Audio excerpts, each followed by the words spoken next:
All right, Wisconsin. Give it to me. Give me the Wisconsin reality here. Okay. 5-7 a year ago. The over-under is 5.5 again. Right. I like so much of what Wisconsin has done to address what has been ailing them. I like how aggressive they were in the portal. I like that even if we're not crazy about Billy Edwards, he's pretty good. He's like a legit Big Ten quarterback with legit Big Ten upside. They didn't have that these past couple years. TVD and Braden Locke, whatever. So I think the receivers are okay. I think they can find answers among skill position players. I think they did enough to address what they needed up front. Very aggressive going for defensive linemen. Really aggressive. There's something like 5 4-stars that they got in the transfer portal. So they were very aggressive. They knew that they needed to get better there, and they did. There's experience and quality in the secondary, especially at corner. There's a lot to say that like Wisconsin's a candidate to look more organized and just of higher quality in the Big Ten. And then you look at the schedule and you're like, well, I don't know. This might be the toughest schedule in America. It may be because they have Alabama and Tuscaloosa early on. Yeah. And just the hits just keep on coming with the way that this schedule's laid out in the Big Ten. So it's at Alabama. They're also at Michigan coming off a bye. Mm-hmm. They're home against Iowa coming off a bye. Home against Ohio State, on the road at Oregon. By the way, those 4 games are back-to-back to back-to-back. Oh. Then after a bye, Washington coming to town, but also off a bye. At Indiana, home against Illinois. They close out the year rivalry game against Minnesota. Yep. That's really tough, dude. Really tough. I don't know what you do. Like, you're going to need to score. You might like Jeff Grimes. You might love Jeff Grimes. Grimey's got to get to 35 points a lot with this offense. I mean, because I think the defense will be okay, but it's not going to be where Wisconsin's defense was. No. I mean, this is another team that's got to figure out how to get some pressure on the quarterback. They had 17 sacks all of last season, which was the fewest they've had since 1983. Yep. So going hard at defensive line, that was very much necessary. And I think, to your point, they did a good job there. They knew the assignment. They understood the assignment. Yeah. And yeah, so they at least attempted to address it. They were self-aware enough to know where they needed to fix something. But the bigger issue for me is they've had an identity crisis the last 2 years. Yeah.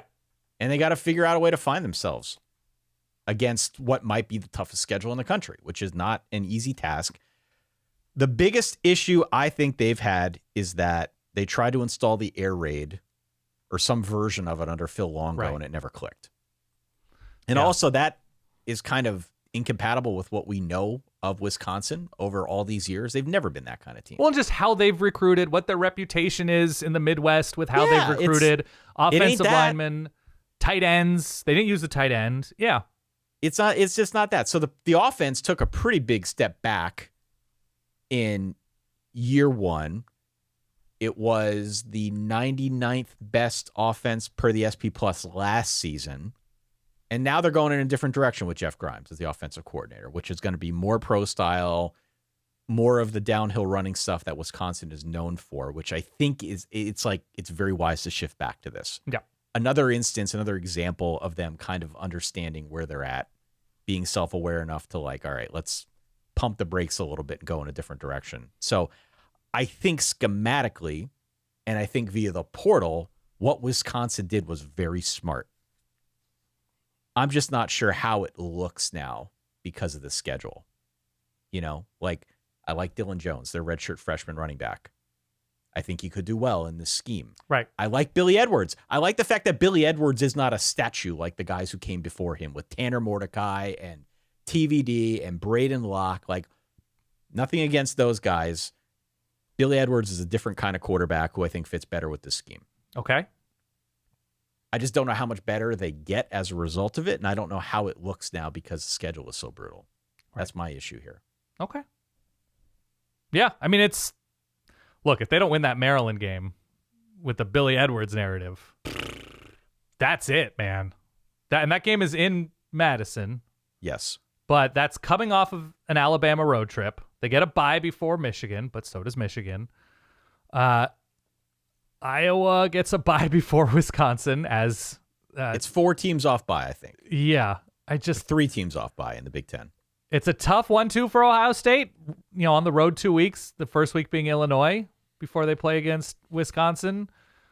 It's just brutal. We had this situation too often last year where we're looking at this team, and the quarterback thing was a mess. But we're looking at Wisconsin and we're saying they got no shot. And I think that's really what sticks in the craw if you're a Wisconsin fan, because this is, again, a proud program. They won a lot of games.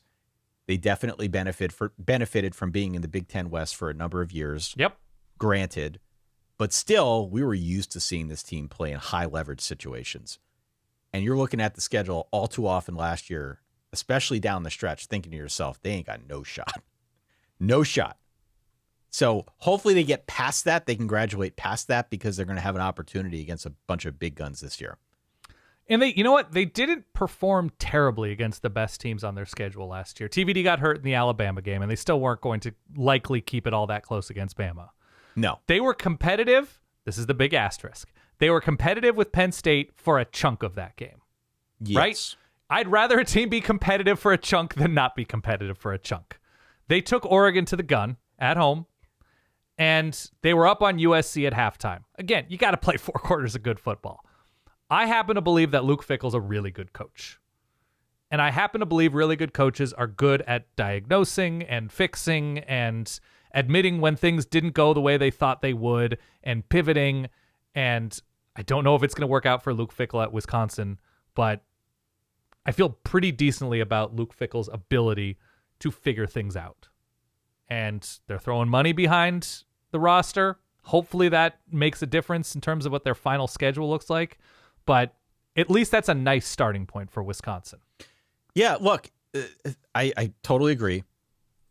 I come back to what we saw last year, and I'm just crazy curious to see if we take a step forward now, both along the defensive line and with the offense, because I'm looking at some of these losses from last season. The Alabama loss, the Penn State loss, the loss at Iowa, the loss at home to close out the season against Minnesota. Post-game win expectancy on all of those games was 0%. Yep. So even if there were moments where the game was close, if you run what they did through the simulator a million times, simulator ain't having it. No. They're saying basically Wisconsin wasn't close when all was said and done in those games. They got to improve upon that. I hope they did it this year. I'm not rooting against them. I'm going to say 6-6. Yeah, 5-7, 6-6 is where I am.